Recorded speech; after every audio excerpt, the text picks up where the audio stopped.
Hello. Good morning. Good morning. All right, we're live. I don't know. We'll see. Thanks, y'all. Whoever's here. Welcome to my good bad brain. Here with Dr. Nick. How are you doing this week? Pretty good. Yeah, hanging in there. Got a bunch of midterms to grade, but other than that, everything's good. Yeah, that rocks. Yeah. Oh, you want to do that high low high thing? Do you have any good? Let me just talk about this thing. I'm gonna just jump in. I don't know if we're gonna do Sure. the high low high thing, but I'll talk about just a good thing because we got some heavy stuff we're gonna talk about today. But I'll just talk about. I've been doing this. I haven't been on my. I deleted Instagram and Twitter from my phone a week ago or so, last Friday, and it has been like the most productive fucking week of my life. Maybe. I mean, it's crazy, and I've been really surprised by that, I guess, like how intense it feels that it just like seems to be I don't know, like it feels like hacking like this dopamine loop thing that like cuz I realized I was talking to my friend who's like a neuroscientist and that she defined like dopamine basically for me as like dopamine is this thing that your brain releases for you like a little treat, Mhm. anytime that you associate with behaviors that keep you alive. That's how she described it. And I thought that was like really great because I've always heard it's like a reward system thing, like and you always kind of think of it as like a positive thing, but the idea of connecting like sheer just like good feelings things or whatever, but the idea of connecting it to experiences that you associate with survival. So obviously like eating and sex and stuff like that, but then also like social acceptance and stuff. But then also I was thinking like it's like I'll doom scroll like on Twitter and just read bad information after so much bad information. And it's not pleasant the way I would think like dopamine something means something pleasant, but it does feel like important. It feels like I'm getting these loops of like info, learning with these are important things to know, and that never stops. And I feel like, especially because I have ADHD, I get caught in these like intense loops of like response and it was interesting. It's funny actually. I think the first reason this idea started was Allie sent me some video. I needed to do like a British accent for something, and she's like, "There's this YouTuber with this British accent. It's like a standard British accent. I'll just send it to you. You can, and they're long videos. You can just listen." But the guy is some like kind of like British life hacker type, and he did this whole video about dopamine detoxing, and I was like, kind of while I'm watching it, I was like, oh, this is interesting. Oh, okay. And I was like, just for the accent. I also got down a little rabbit hole of him, and like only like three or so videos into his series, he's got like this whole video on semen retention, and it's really you're like, oh, it's one of these guys. All right. But the Oh, dopamine detox stuff, also, it just was like compelling, and I really did feel this past week. It felt like the only place to get more dopamine was like the next task I had to accomplish instead of just like mhm. everywhere I went, stopping in the car and like arrive somewhere, check my phone, leave somewhere, check my phone, like standing in line, check my phone. Yeah. And one thing this guy said in his video that I actually did find is he was like, you'll find you start hearing your thoughts again, which I was like, whoa, that's a funny idea. When he said it, I didn't think about it. But I had to pick something up from this Guitar Center, and I was to get there, and there's like a line for COVID, and so I'm standing in line, and I was like, while I'm standing in line, I go to pick I like because you still instinctively check your phone constantly, and I was like, oh, I can't check my phone. Fuck, I guess I gotta stand here, and then I was like, oh, I'm hearing my thoughts. I was like just looking around at the street and buildings and stuff, and I was like, oh, I'm experiencing my life. It sounds so silly, but I don't know. It's kind of like weirdly profound. I feel like it's the best Cool. week I've Yeah. had in a while. That says a lot. Yeah, yeah. I don't know. Just I advise everyone who feels like stuck in these horrible loops, maybe just fucking delete the apps. I didn't delete the. I still have the account, but they're in my phone. Just not having I it in just your put a pocket. little interrupt how easy it is to do that. There was one thing. Well, I'll ask you about that actually later. So, all right, that was just a silly little thing. I just wanted to share. I sent this. Okay, someone wrote in with a question that's pretty intense, and I think that's all we'll really talk about today. And so I'll just say up front that there's like a content warning for this. There's like a lot of trauma and there's sexual abuse stuff in this person's story. Really grateful that they felt like sharing this openly on the show, because I don't know. I think these are scary questions to ask about, and a lot of people, I think, even if you don't relate specifically to this, maybe you'll have some similar experiences with their question related to trauma. And Dr. Nick is like, trauma's your central area of expertise. So this is a perfect thing. So I'm just going to read this again. Like I said, there's some sexual abuse in this story, content warning. So just, be forewarned. Okay. My question this week is about trauma, and it isn't as much a question as a plea for advice from Dr. Nick. I've discussed my relationship with my father with a few therapists, but I'm currently without one. Bad timing. Without ranting or taking up too much time, I'll try to explain the situation. I was sexually assaulted by my father at the age of 11, about a year after my mom left my dad, after he slept with her 17-year-old niece, who was living with us through her battle with severe bipolar disorder. When I came forward, my mama filed for a restraining order, but nothing else, and since that day, we have barely spoken about it. And every single other person in my family has claimed that I'm lying. Most claim that my mama coerced me into faking the abuse as revenge. Since that day, my immediate family does not speak to any extended family, but no one will say out loud why. I have been left to battle the trauma alone, sometimes in my deepest depressions, questioning if it even happened. June 15th, my father died super suddenly. As mature and as smart as I know I am, I, for some reason, believed that the pain and trauma would die with him. And the realization that it had not was really hard for me to swallow, and I found myself having a full childish temper tantrum type of meltdown in the middle of the night. He made me feel so weak, so silent, and so scared. And if I still feel like that, even when he's dead, what is to stop that from continuing the rest of my life? It even got worse. Right before last weekend, Father's Day, I found out that I was listed in his obituary as his loving child, even though I asked the social worker when she contacted me to make sure that doesn't happen. His sister put me in there. 15 years later, and everyone gets to live a delusion while I am tiny and quiet and weak. I don't want everything to feel so triggering all the time. So my question, even though I know it won't be this easy, but what exists at the end of trauma? What has to happen for one person, a person who isn't even alive anymore, to stop choking me? I hope this makes sense.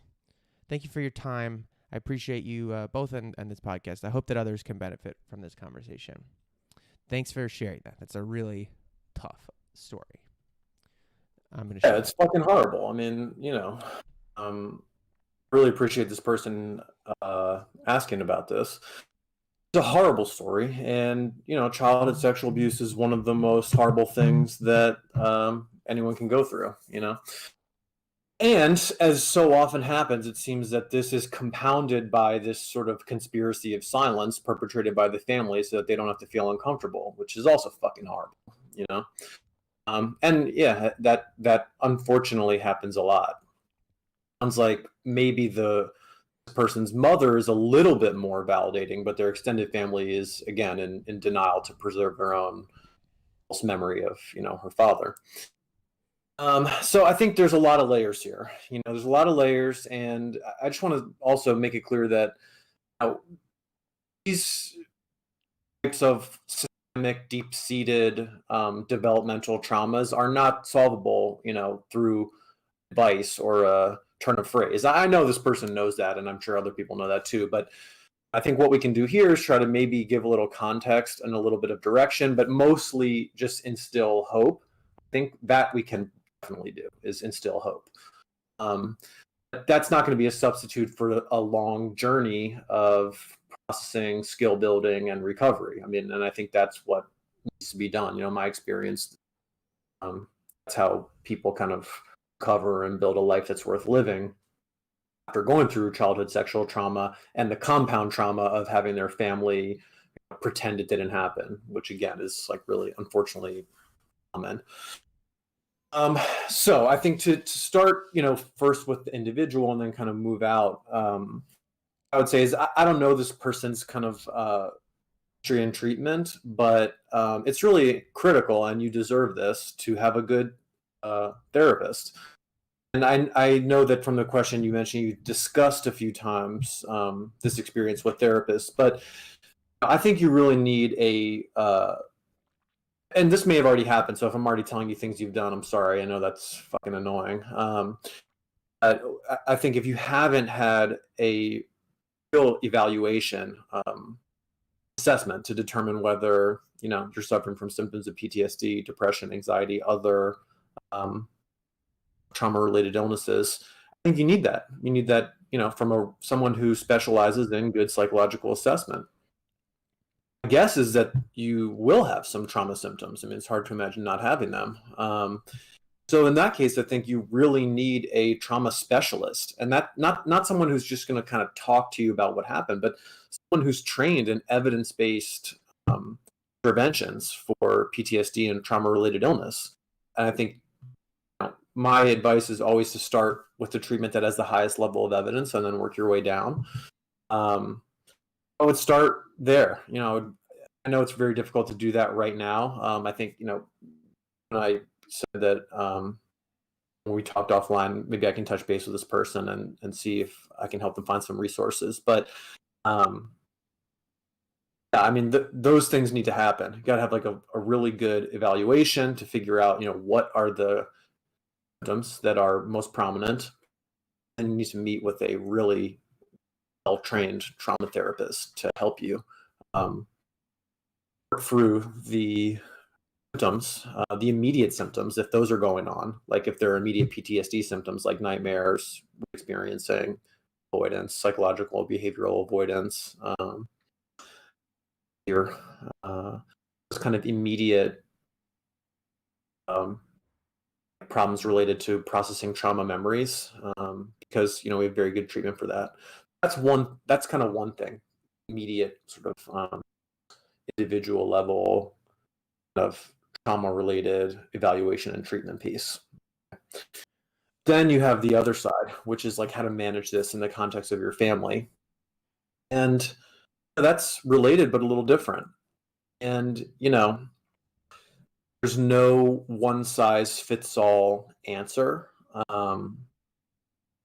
What I would say is, and you may not be at a place where you want to think about this stuff because it may kind of like revive the trauma memories. And if you haven't built containment structure around those trauma memories and process them in such a way that they're stored in the brain as memories and not like immediate experiences, and you haven't acquired the physiological relaxation skills you need in order to access those newly stored memories in a way that's not really scary, then maybe you can't think about this family side yet. So that's why I advocate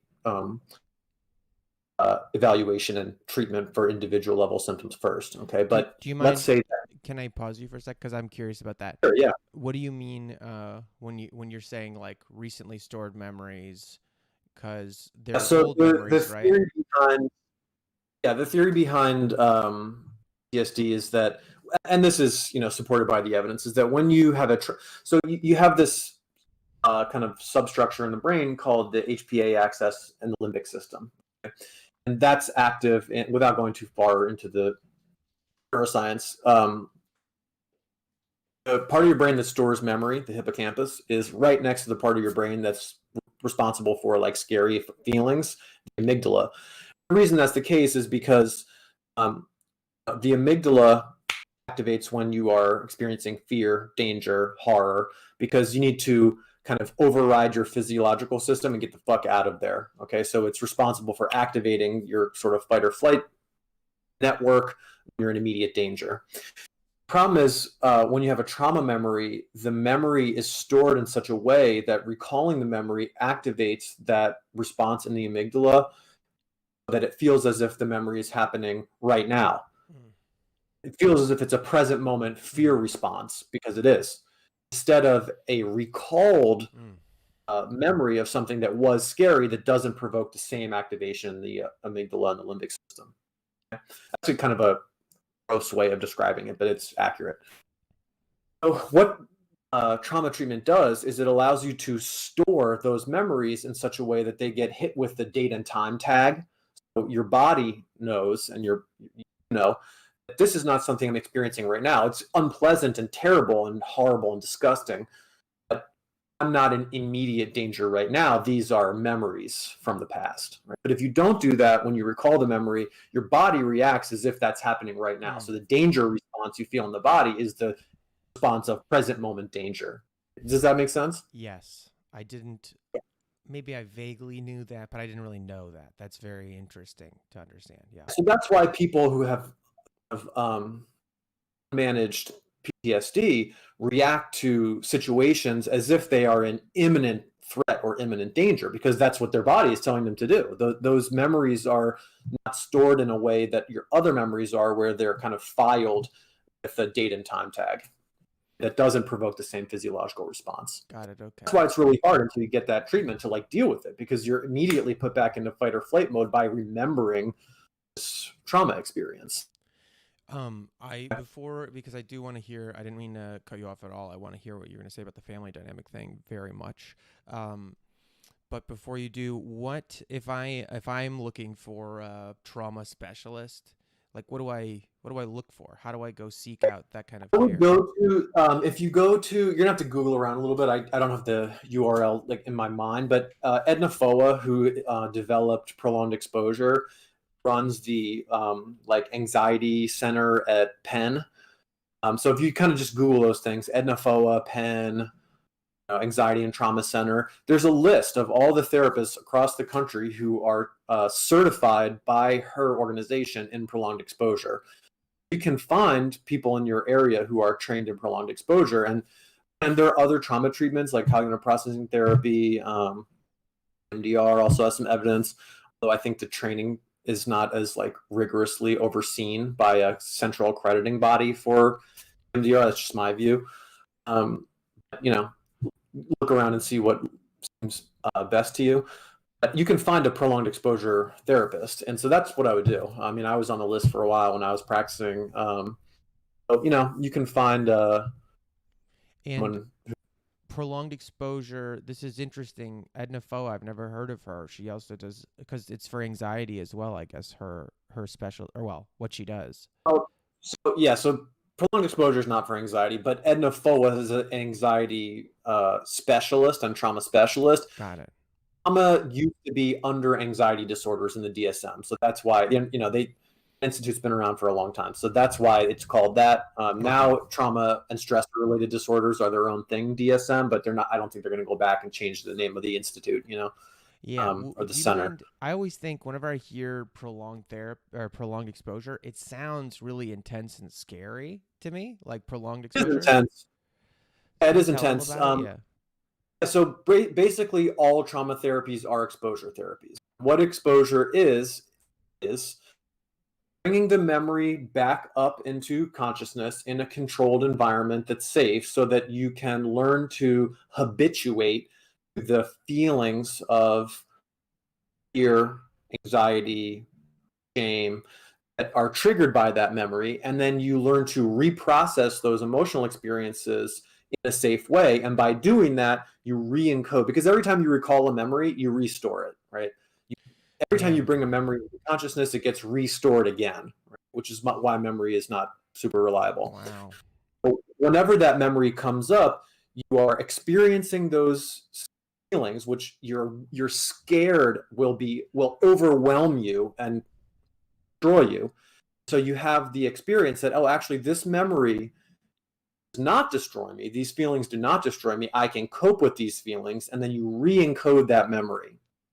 And by doing that, the analogy is watching a horror movie. If every time the scariest horror movie you've ever seen gets to the scariest part, you cover your eyes and look away, it stays scary every time you see it. And imagine if someone just shoved it in front of your face at all these unpredictable moments. It would be fucking horrible.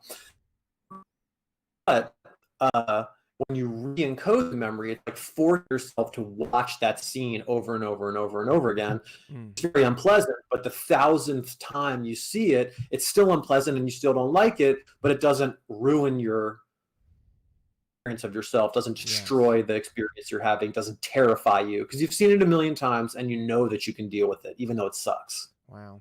Yeah, that's good. That's really interesting. And prolonged exposure, it's more complicated than that, but that's the core to understand the process of habituation. And what that does is that re-encodes trauma memory. So like the biological piece of memory encoding that's responsible for trauma symptoms gets dealt with that way. But it doesn't deal with all of the kind of the next circle out, which is like of your other relationships with people, how to restructure your relationships and build your life in a way that, helps to support your goals and values. It doesn't do that. Right. You need more therapy for that. Before we get in the family thing, I was going to ask, my mom did some therapy a while ago. I never asked her specifically about it, like what put her into it, or what she was trying to treat. I know she's got some, tough stuff in her past. She did a MDMA facilitated thing where at like a university, some kind of research thing where they, administer MDMA and then run her through a thing. And it sounds kind of similar to what you're talking about and how she described it. 'Cause she was like, I mean, one thing she said was like, my mom's very sort of woo-woo spiritual as well. But later she was like, it's one thing to have the, conceptual notion of like being held in the love of God, and then she's like, it's another thing to like feel it, to like be in there. And that kind of sounds similar to what you're describing, I guess, of like being and from what I've read about some other psychedelic treatments as well, where they give you this stuff, or I think ketamine might be a similar thing too when they do the ketamine for depression, but that might be a different thing, where they do this and then they bring up these memories and discuss it, and you can kind of talk about it in these while under the influence of these psychedelics or the MDMA, and so it like you can recode the memory.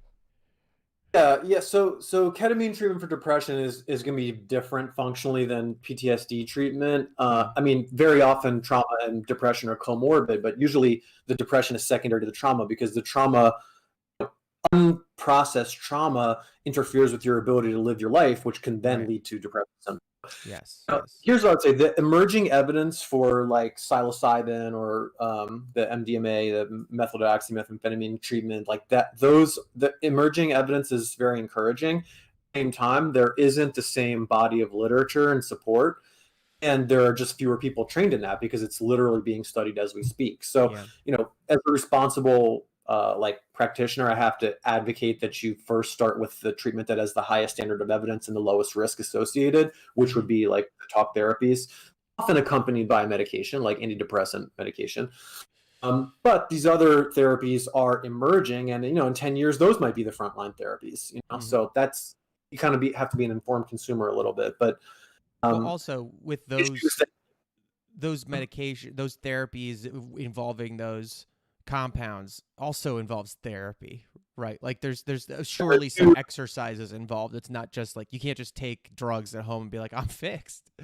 No. It's overseen. It's in an office context with two psychotherapists in the room during the trip. And I think the thing is that, it's experimental. It's an experimental treatment. They're experimenting with doses, frequency, I would just always advocate that you start with a well-studied treatment rather than an experimental treatment, even though this sounds like cool. It does. It really does sound cool. I'm like really having difficulty. I want to keep asking questions. I want to be like, just while we're on the subject, I was like, if you want to get involved with research, like how do you apply for that stuff? But I think that's worth actually asking for real. I don't want to go too far. Oh yeah, there's certain. I would stay away from any like people who are not doing a federally funded study, because I don't know what those people are doing. So, or who aren't attached to a university. I mean, there are lots of people I'm sure out there who on their website say that they do MDMA assisted therapy, but like, who the fuck are they? Right. So how do you find what expertise? How would you find those federally funded? How would you vet that? Yeah, so you're going to have to do some research. I mean, I know off the top of my head that UCLA has funded, really funded psilocybin studies. I'm blanking on the guy's name right now, but he's attached to Harbor UCLA. I know him because I work there. So that's Harbor UCLA, you know, but you're going to have to do some research. I mean, it's not going to be easy. Like it's not an easy process to like join the experimental arm of a psilocybin research trial. You know, it's much easier to find a evidence-based trauma therapist. So that's why I advocate doing that. Does Grobe I mean, sound to right? be frank, Charles Grobe? I'm not familiar with like a direct pipeline to getting into the experimental arm of a psilocybin trial. Probably, especially if you haven't tried. It's still better to just try established methods first. Absolutely. Absolutely. Okay. Do you mind? Is Charles Grobe? Does that sound right? It's Grobe. Yeah, it's Grobe. Yep. Will you please? Sorry, I cut off and went down this first half of the trauma treatment path first. Talk more about this family dynamic thing, because I think probably a lot of people can relate to that as well. Like, even if your situation might not feel, it might not be as dramatic as this story, which is again, thanks for sharing. It's a really, really hard story just to even read.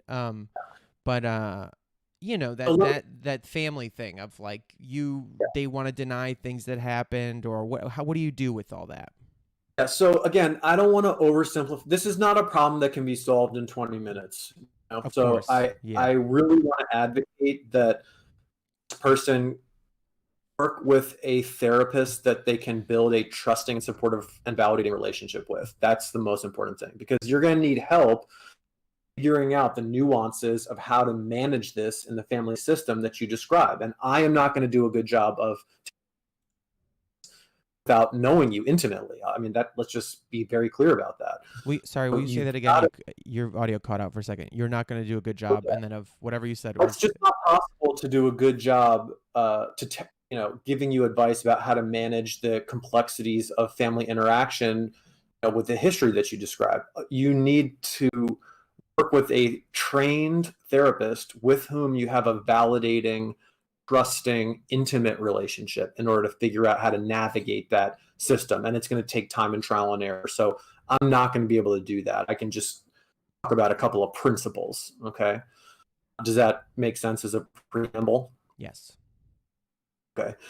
First, what I'll just say is you deserve unequivocally to be in a loving, validating system that supports you and that believes you and that validates your experience.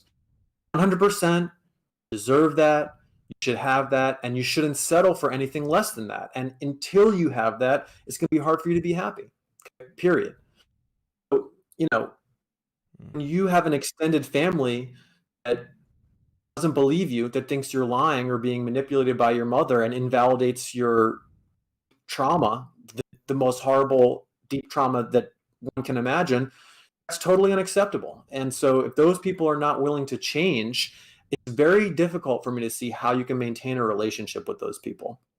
Mm-hmm. That's really hard, And I don't mean to sound as if that's just some trite, easy thing you can do, sever a relationship with your extended family. I know it's not that, which is why you've got to have somebody in your corner who you trust intimately, who truly sees you and validates your experience.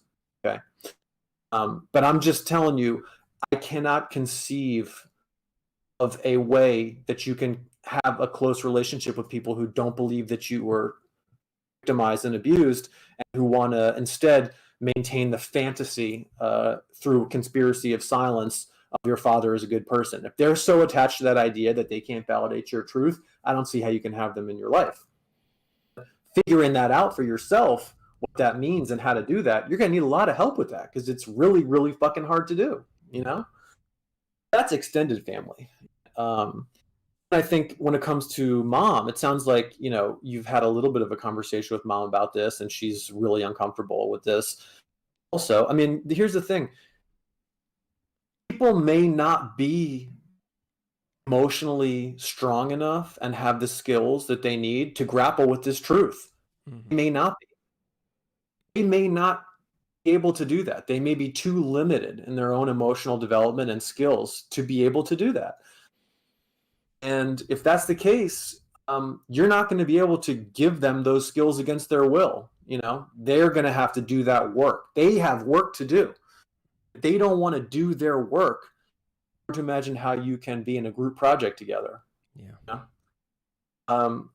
I think that's why you also need to be in this trusting, validating, intimate relationship with a therapist to help figure out how you're going to frame this conversation with your mom, because it's about what you need. It's about what you need to move forward in your life, to heal and build a life worth living. And it's about whether those people are willing to do that, be in your life. I mean, that's the calculus. Are they going to do the work they need to do to deserve re-entry into your life, to your circle and system? And that's the calculus. Your mom needs to do that. Anyone who wants to be part of your life needs to do that work. They have work to do. You don't have that work to do for them. You have your own work. That's their work. And it's up to them whether they're going to be able to do that work. The problem is that if they decide that they're not going to do it, which would be the case, it's more work for you, because you're going to have to figure out how do you cope with that. Right. You cope with that knowledge, that realization, that loss. It's going to be a loss, even though what the fuck is wrong with them, it's still experienced as a loss. Yeah. It's going to require more work from you. All this is completely fucking unfair. I mean, it's totally, utterly unfair and unjustified that you have all this fucking work to do. But you do. And don't give yourself more. They have their own work to do. The thing is, so that's a little bit on the family side, okay? Yeah, that's Let me just. Yeah, go ahead, please. I would just also say, so then like the third piece is, how do you kind of get out from under, this abuse now that's been perpetrated by someone who's dead. Let me just say that you absolutely can recover from this, have a life worth living, and build intimate relationships. The intimate relationships, you absolutely 100% can do this. And I'm just thinking of people that I worked with who, experienced, unimaginable childhood sexual trauma, and through therapy, through, in this case, prolonged exposure, and then therapy subsequently, have really healthy, good, meaningful relationships. Doesn't mean that they're not affected by their trauma still. They are. It's a memory that they'll never, it's an experience that shaped their life that they'll never forget. They have a good life. They have a good life. They have a partner. They were able to, I just think one person in particular, but this is, many people, they're able to have a good life. And there's this concept called post-traumatic growth that's being explored a lot now in the research literature. And, there are ways to actually grow. It's not a silver lining, like, fuck that, that's not what this is. But by processing trauma, by exploring, reprocessing deep, deep pain, people become stronger. They actually can become stronger, more empathic, more clarity in terms of their kind of like existential experience, what's meaningful for them in their life, what values are important for them. That's possible, so that's this phenomenon of post-traumatic growth. But you have to first kind of do all this work. It's a lot of fucking work, it's like a long journey of work ahead of you. Yeah. But that journey can end in more strength, more empathy, more clarity around goals, more meaning in life, better relationships, more intimacy. All of that is within your grasp. And I don't see any reason on earth why you would be unable to achieve that. You will be able to achieve that. It's just going to happen gradually along a difficult road, along a difficult path. It's achievable. It's attainable. You absolutely can attain that. You just got to find someone who can help you, who's really good and can help you, and who you connect with. That's really, thank you. Yeah, I want to just end there. I think that's good for today. If this person already knows, and I'll make sure they know. Again, Dr. Nick was nice enough to offer to talk to them privately and help direct them towards some of that stuff. And if you have some of those resources, like ADNOFOA was the name that you said, to Google ADNOFOA and prolonged exposure therapy and find somebody certified in that in your area. Maybe you also said, what was the other one? Well, the therapy, yeah. So Edna Forward is the kind of inventor of prolonged exposure. But then there's cognitive processing therapy, Right. CPT, which is another like gold standard treatment. EMDR is also has some evidence behind it. These are all, you would see who's in your area. Like you Yeah. got to do all that nitty Of gritty course. Of bullshit, like course. who's in your network, or can you pay out of pocket, or Yeah. all that stuff. I would start there though, in terms of finding a trauma therapist. I know this is the Be a age-old group question. too. Honestly, like I would say it's not a substitute for Yeah. doing individual trauma work, but maybe not a bad idea to find a group in the meantime. Got it. If you want to do that. Where because I was going to ask about that. I know this is the question that comes up all the time, is just cost prohibitiveness. Is if you maybe don't have much extra money to be seeking treatment, or maybe you don't have health insurance or something, what resources do you advise people to look for who need this kind of help? And then, like you said about the group thing, what groups do you look for? Where do you look for a safe group? Yeah, unfortunately, this stuff is totally location dependent. So it really just depends on where you are, and it depends on how much money you have. So if, for example, if you have like an Obamacare health plan, they all cover some amount of mental health treatment. Cool. Yeah. So that thank God that's like part of a basic insurance plan now. If there are probably also county systems, like public mental health care system. Again, it just really depends on where you are. One I know is like the LA County mental health system. So in LA County, there's a very good public mental health system, depending on where you kind of like service area of LA County you are in. But If you it depends. just in case, if there's just because we have you and you specifically know about LA, do you have any recommendation where to go look in LA? Well, you got to go to the LA County Department of Mental Health website, which Okay. is it's fucking like Web 1.0. It's gonna be a bitch to figure out. It Yeah. sucks. It's like work, a bunch of labor you have to do to like get care.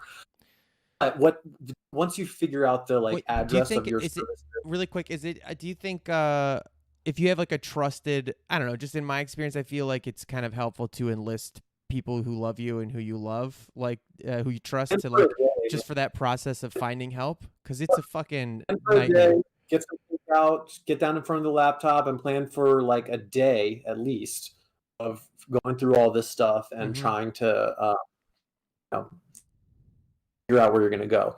I mean, I know. It's I going to will depend just on your. say, I mean, we talked about, but I ended up going to some therapy because of a recommendation from a friend, because I reached out to my friend group and was like, I'm in a really bad place. And it led to them talking to me, and it led to them suggesting a place. And then I had to take it from there. But I really do think it's helpful if you have trusted people in your life, just to keep you not even like accountable, just to be your teammate, your partner, and helping you figure like do that tedious. It's so fucking lame. It's so crazy how hard it is to like get treatment sometimes in the system. Yeah, I totally agree. I mean, in LA County, what will happen basically, it depends on the service area and the clinic. But what will happen is most of those clinics have like a day where you just line up to go get an intake appointment. So you get there at like 7:30 in the morning, get in line, and you get a date for an intake appointment that's probably a month down the road. Now with the COVID situation, I don't know what's happening. Yeah. But yeah, there's just no shortcut, unfortunately, unless you can pay a lot, and then you can call some of these clinics. Like, ABT California has some specialist therapists that are very good, but it's expensive, to pay out of pocket.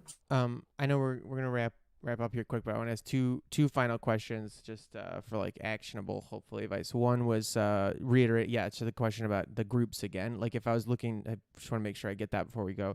If you're trying to find a group, Yeah. like what do you look for to know if it's like a good? I mean, if I was, I've done 12-step stuff like Al-Anon and things like that, but this seems like this is potentially very sensitive, very difficult. So one, how that's my first question. What do you do to vet or look for a reliable, healthy, safe group to do this kind of group therapy?